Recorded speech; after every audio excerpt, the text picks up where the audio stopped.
Friends, మేమైతే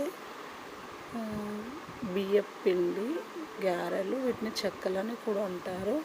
మేము అందులో పచ్చిమిర్చి, నువ్వులు, పల్లీలు ఇవన్నీ మిక్సీ చేసి వేసి దాన్ని ఇలాగ ముద్దలాగా చేసుకొని మొత్తం మంచిగా నీట్గా కలిపాను. కలిపిన తర్వాత కొంచెం పచ్చిమిర్చి వేసాను కాబట్టి కారం వేయలేదు. ఉప్పు, నువ్వులు, పల్లీలు ఇవన్నీ వేసాను. శనగపప్పు కూడా వేసాను. అలా రౌండ్గా చుట్టుకున్న తర్వాత ఇలా ఒక్కొక్కటి ప్రెస్సింగ్ చేసుకుంటూ చేయాలి. ఇలా మనం ప్రెస్ చేసేటప్పుడు మనం ఆయిల్ ప్యాకెట్ అయినా ఏదైనా మందపాటి కవర్ తీసుకోవాలి. తీసుకొని దానికి ఆయిల్ పెట్టాలి. ఇలా ఒక బట్ట పైన వేసుకోవాలి.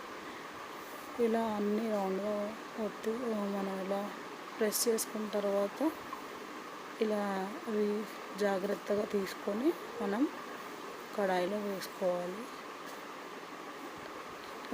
అలా అన్నీ మనకి ఎన్ని పడితే అన్నీ, ఆ కడాయిలో ఎన్ని పడితే అన్నీ వేసుకొని నీట్గా కాల్చుకోవాలి. నాకైతే చాలా ఇష్టం. ఇవి చాలా బాగుంటాయి. ఎప్పుడైనా పండగలప్పుడు చేసుకుంటాం, ఇంకా మనం తినాలనిపించినప్పుడు కూడా చేసుకోవాలి. చూడండి ఎంత చక్కగా వచ్చాయో. Thank you friends.